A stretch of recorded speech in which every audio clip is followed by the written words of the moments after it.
Welcome back to Game On. It's time to, as we said, move along and look at what's happening at the FIFA Club World Cup. So much to talk about there. Yes, there is a disappointment of the African teams not getting through to the knockout stages, but still, my oh my, we've had quite a go since the start of the knockout stages. For one, it starts off, I think, from an English point of view, with Benfica up against Chelsea. Look to win it. Towards the end of the game, Di Maria comes up with an equalizer right at the death. It goes into extra time, but Chelsea go up a few gears and really look the part. Yeah, I was very surprised at that, to be very honest with you. Out of all the teams, I didn't expect Chelsea to be able to lift it up like that and do that well. But got the job done, and that's the main thing. Carried on, but Di Maria also showed a bit of his old self years gone by. But Chelsea at the end were too good. He certainly did, but he's a top goal scorer with 4 goals so far, Di Maria, so he really has been rolling back the years. Did you see Chelsea as much of a threat as they're appearing to be at the stages of the tournament? Throughout the group stages, did they convince you that they could get this far or even further? No, in the group stages, I didn't look like it. I didn't think they were going to get this far. But obviously, they've been working on a few things and putting the team together, and they're playing as a unit now, which is a good thing. The other one was Man City. They had to go to extra time before they got beaten. If you had asked me, would this have happened? I would have said maybe a draw after 90 minutes, but not out of the tournament altogether. Let's talk about Al-Hilal though. They start off the tournament, they draw against Real. Many would have thought then, big upset still, even though it's a draw. I mean, it is Real Madrid.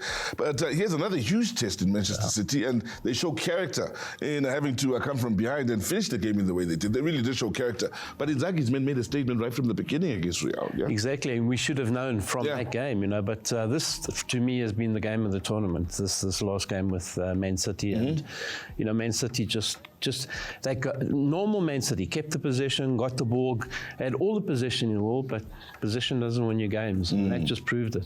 So they got to go back and look at this and see the way they're playing and what they're doing.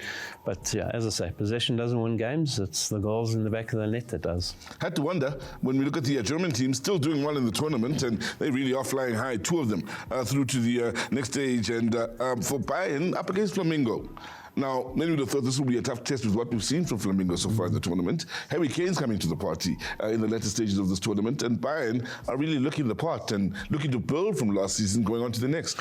And that's the big thing they're building. They brought in 1 or 2 new players. 1 or 2 players have gone out.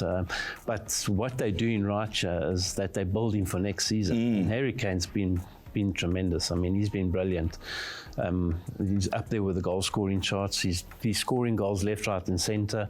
He came off the bench and got a goal. So he's been doing well.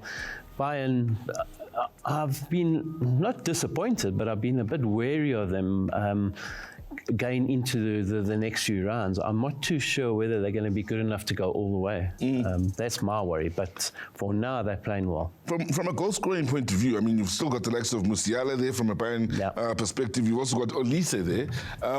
Do they have a solid enough squad, firstly, to compete with the very best in the world? We're talking still Real there and so on. And also, for a coach who just started off his first season with Bayern, is his influence now beginning to tell to a point where they are a threat worldwide? They are a threat worldwide. They have to be. And with all those type players that you mentioned, I mean, who wouldn't want them in your team? Great players. But looking at the structures around Kane as well. Yeah, exactly. But that's the thing. But my worry is defensively at times they get caught, and that's the big worry, for me. So the attack might be brilliant, but you've got to have that defense as well. So that's the big worry. Other team in Germany, of course, is Borussia Dortmund. They are doing enough in just about every game to keep moving through. Again, did enough 2-1 win over Monterrey, but your impressions of the Germans? They've also been good in this tournament. Having said that, if you looked at where they came from last season, I mean, they were nowhere. All of a sudden, at the end of the season, they were flying. They've kept that gain. But can they keep a gain in the next round? I'm not too sure. Bellingham would have been playing against his brother, but unfortunately got a second yellow card. So he's suspended, which doesn't help them. What a player, though. And he's come from nowhere. What a prospect, And he's come from nowhere. And you looked at his brother, and everyone's talking about his brother. He's quietly gone about his business, signed for them, and he's come out of nowhere and doing very, very well. Unfortunately, not going to be part of it. Have they got enough to get through? Is going to be another question. They do have a goal scorer, though. Yeah. A huge goal scorer and man of huge influence in Guirassy. Guirassy's been different class. And African player. He's been scoring goals for fun. And you look at the quality of him, he's different class. Will he be there going on? Because we all know... And those are the players that make a difference when things are tight, yeah? Yeah, but we all know about Dortmund. Do they yeah. Their players, they don't. So, he's got a season, he's going to have a season there. But will he be staying there? I don't think so. I think he'll be moving on to the so-called bigger, better teams in world football. Talking bigger, better, I mean, when you look at the squads that remain now in the matchups, Real, Dortmund, Paris against Munich and so on, Al-Hilal also there against Fluminense. These are the best in the world, whether it's Asia, South America, and Europe. All of them deserving of their places. And what do you think of the quality of football we've seen from each of these sides? I mean, it's been brilliant. And if you look at the weather conditions, I mean, the weather conditions have been punishing, it really has been, but the football's been brilliant. Bayern, can they keep a game? I'm going to make a prediction and say Bayern are not going to go through. Bayern have got the upper hand over PSG. If you look at their record over the last few games, and they have definitely got the upper hand over PSG, but if you look at how PSG have improved, their improvement has been tremendous. Got players coming back from injury, they're looking good. Whoever beats PSG will go on to win this tournament.